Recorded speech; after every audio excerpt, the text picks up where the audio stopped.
커피 한잔 할래요? 커피 한잔 할래요? 두 입술 꼭 깨물고 용기 낸 그 말, 커피 한 잔에 빌린 그대를 향한 나의 마음, 보고 싶었단 말 하고 싶었죠. 그대도 같나요? 그대 나와 같나요? 그대도 조금은 내 생각했나요? 오늘은 내가 그댈 더 많이 웃게 할게요. 이대로 시간이 멈추길. 역사 한잔 할래요?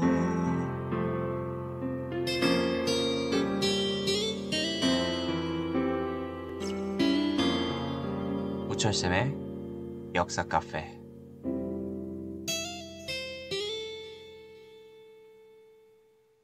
(1940년대) 해방 직전 독립운동, 1930년대에 민족혁명당이 만들어집니다. 이후 조선민족혁명당으로 계승되었다가 1937년엔 조선민족전선연맹이 되죠. 반면에 민족혁명당에 불참한 김구는 1935년에 한국국민당을 결성합니다. 여기에 민족혁명당에서 나온 조소왕, 지청천 등 민족주의 세력이 연합하였고 1937년에는 미주 지역에 있는 대한인국민회와 연합합니다. 이러한 연합단체들이 이후 통합되어 한국광복운동단체연합회가 되죠. 한국광복운동단체연합회와 조선민족전선연맹은 하나로 통합할 것을 논의합니다. 하지만 이 논의는 합의점을 찾지 못해 실패로 끝났고, 이에 한국국민당, 한국독립당, 조선혁명당끼리 모여 1940년에 한국독립당을 결성합니다. 새로운 단체인 한국독립당은 대한민국 임시정부의 핵심 단체로서 활동하죠. 그러던 중 1940년 9월에 대한민국 임시정부가 충칭에 도착합니다. 충칭에서의 대한민국 임시정부는 한국광복군이라는 대한민국 임시정부의 군대를 만듭니다. 그리고 주석 중심 단일 지도체제를 성립하는데 여기서 주석은 김구가 맡습니다. 이로써 대한민국 임시정부 체제가 확립됩니다. 정당은 한국독립당, 정부는 대한민국 임시정부, 군대는 한국광복군이죠.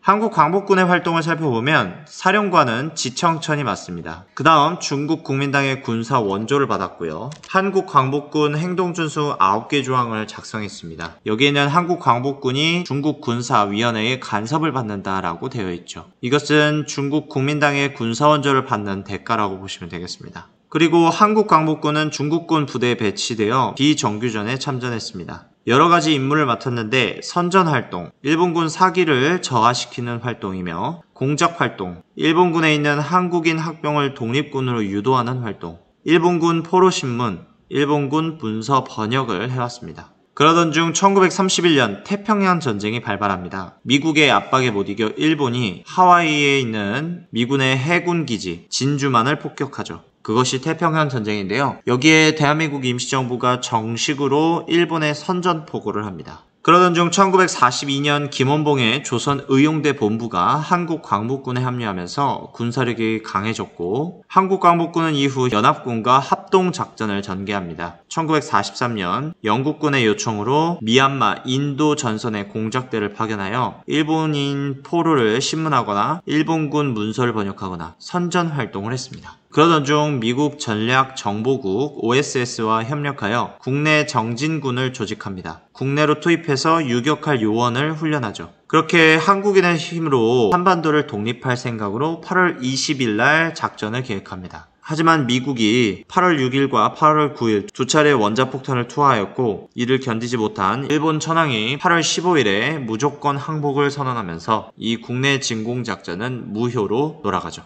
이후 점차 미군에게 밀리는 일본군을 바라보며 많은 한국인들은 건국 준비 활동을 시작합니다. 먼저 국외에서 건국 준비 활동을 한 것을 살펴볼게요. 대한민국 임시정부인데요. 1941년 11월에 대한민국 건국 강령을 발표합니다. 대한민국이란 나라는 이런 식으로 통치할 것이다 라는 이야기죠. 민족주의와 사회주의 요소를 포함하고 기초는 조소왕의 삼균주의이며 민주공화정을 수립하고 토지 주요 산업 국유화, 보통선거, 무상교육 실시 등을 외쳤습니다.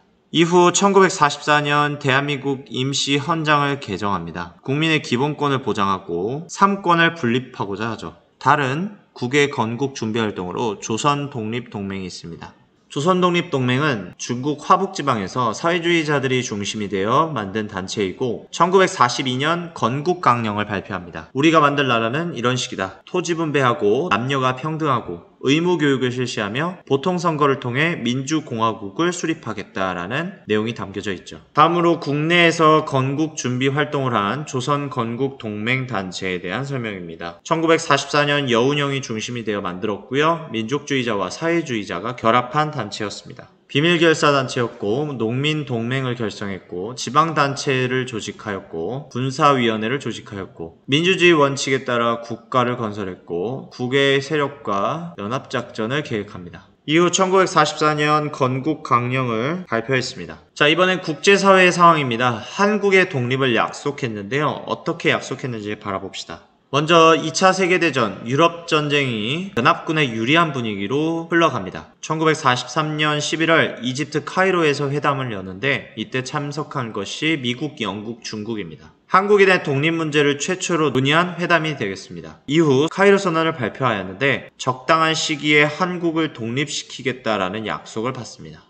이후 2차 세계대전에서 이탈리아가 항복하면서 독일의 패전이 임박하게 됩니다. 1945년 2월 얄타 회담을 개최하는데 이때 참석한 나라는 미국, 영국, 소련입니다. 이때 소련이 태평양 전쟁에 참여할 것이라는 약속을 하였고 패전국과 해방된 민족 처리에 대한 원칙을 세웠습니다. 이에 따라 모든 민주 세력에 의해 임시정부를 구성한 후 가능한 한 빠른 시일 내에 자유선거를 실시하여 정부를 수립한다라는 내용이 담겨져 있죠. 제2차 세계대전 중 유럽전쟁에서 드디어 독일이 항복합니다. 이후 전후 처리 문제를 논의하기 위해서 1945년 7월에 독일 포츠담에서 회담이 열리죠. 이 회담에 참여한 나라는 미국, 영국, 중국이었습니다.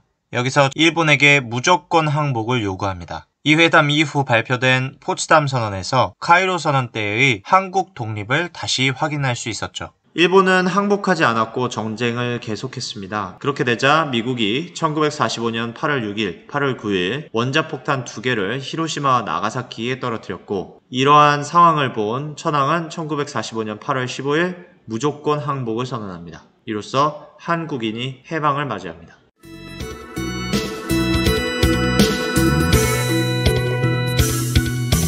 따라하면 돼요. 카운터 줄게요. 어렵지 않아요. 단순하긴 해도 힘이 될 거예요. 행복의 주문 하나 둘 셋 넷. 행복해져라 행복해져라 행복해져라 행복해져라 행복해져라 행복해져라 행복해져라 행복해져라. 우울한 사람도 지친 사람들도 행복해져라 행복해져라 행복해져라 행복해져라. 여기까지가 1940년대 해방 직전 독립운동이었습니다. 우리는 다음 영상에서 다시 만나요.